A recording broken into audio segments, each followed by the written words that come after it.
U.S. will host the first G20 Sherpas meeting in Washington on the 15th to the 16th of December 2025. The U.S. took over the G20 presidency from South Africa on the 1st of December. Pretoria handed over the website of the group to the U.S. In the invitation to the members of the G20, Washington has made it clear that South Africa will not be invited to the Sherpas meeting before the end of the year. Pretoria anticipated this hostility, and much as the country is a founding member of the G20, the country is expected to channel its energies on the next host, that is the United Kingdom, in 2027. For more, we bring in SABC News specialist correspondent Sophie Mokoena, who joins us. A very good afternoon to you, Sophie. President Cyril Ramaphosa has previously described as regrettable that South Africa would not be invited to next year's G20 summit. We're now learning of these developments. How is South Africa expected now to handle this issue? I think South Africa will continue to indicate its willingness to participate as a founding member, because this is not a favor. South Africa was not invited to join the group, but South Africa is a founding member.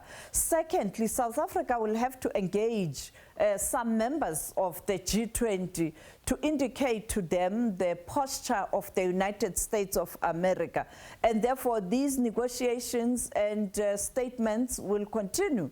We expect South Africa to speak to this issue. It might not be a lengthy statement, because the president has spoken already in terms of South Africa's position on Sunday when he was addressing the nation, willingness to continue to participate and continue to handle issues on a good and a mature manner, as a country that is willing to build relationship and not descend to anarchy, or perhaps be a country that is fighting another country, but it will affirm its authority in terms of the constitution of the country, the autonomy of the country, but also indicating the role of South Africa in the formation of this forum, because South Africa was there from inception.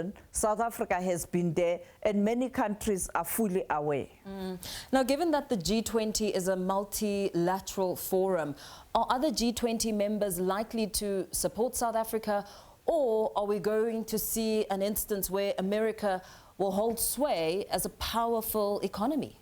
America is a powerful economy, and some countries will try and avoid the standoff with the United States of America because they want to participate and they want to strengthen bilateral relations with the U.S. Because you would recall that what has led to this tension is the bilateral relations with South Africa. It is not because of the G20. And therefore, these countries are going to think about, if we fight the U.S. within the forum, the U.S. will escalate this to the bilateral relations. However, I expect the South-South countries, the developing South, that is part of the G20 with strong voice, to firmly support South Africa. We've seen already, they've come out clear that South Africa is a founding member. South Africa must be involved. I'm also expecting the African Union, the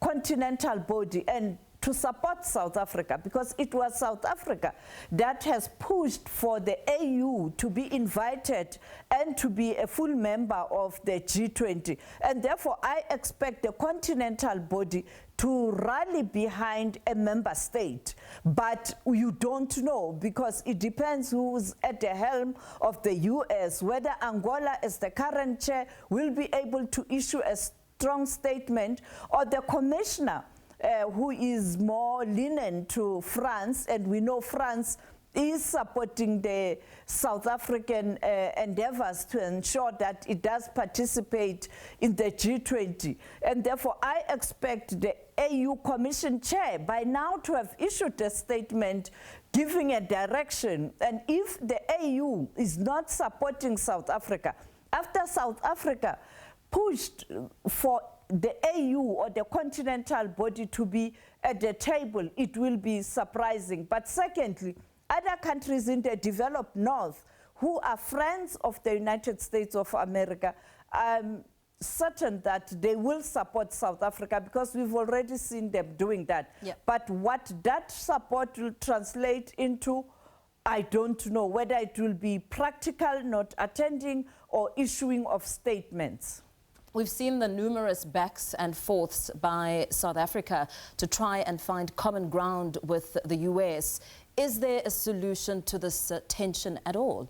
I can't see this coming to an end as long as you have President Donald Trump at the White House. And therefore, I think South Africa will just soldier on, manage the last lap of President Trump's presidency in the United States of America. As you know that in 2027, the US will be going to elections to elect a new president. 2028, it will be a new sheriff in town, and perhaps try and revive the relations from there. But they will continue to engage America. But I think South Africa has come to realize that there's nothing that they can do. But secondly, when you listen to the president on Sunday, what he said, he was giving a direction that their focus now will be on Americans themselves. And we've seen that paying dividends. We saw the Minister of Tourism last week on the margins of the G20 announcing that the number of tourists from the United States of America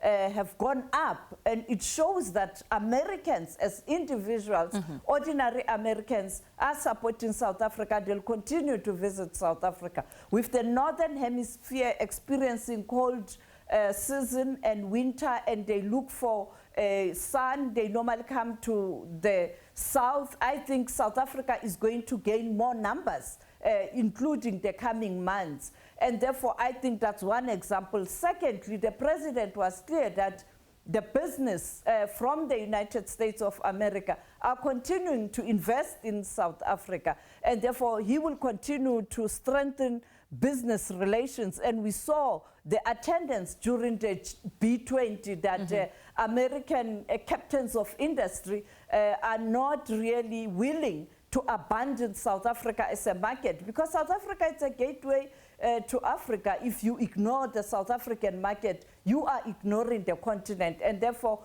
that's where South Africa is going to focus on ordinary friends of America who were there during apartheid, when the governments in those years were supporting the regime, the brutal apartheid regime. Americans, there were those who were supporting South Africa and the struggle. I think that's what South Africa will do. That's what the veterans of the ANC have advised its deployees in government to do, to say, guys, forget about Trump. It happened with Ronald Reagan when he supported the regime. Now, do the same. Don't focus on Trump. Focus on Americans themselves. Continue to build that relationship. The Minister of Tourism, Patricia de Lille, giving those numbers was a clear indication that the relationship between ordinary Americans is not fractured. Yeah, I suppose that's a very important affirmation, given the fact that a lot of people are watching what the ripple effects could be on South Africa's economy because of the tensions with this relationship. South Africa will have to look for alternative markets. We saw that happening, and we know that there are envoys that the president appointed, and some of them are doing work. Bomcebisi Jonas quietly. They are continuing to push for other markets or increasing trade volumes with other countries. That's all what South Africa must do at this moment, but not completely ignoring or isolating America.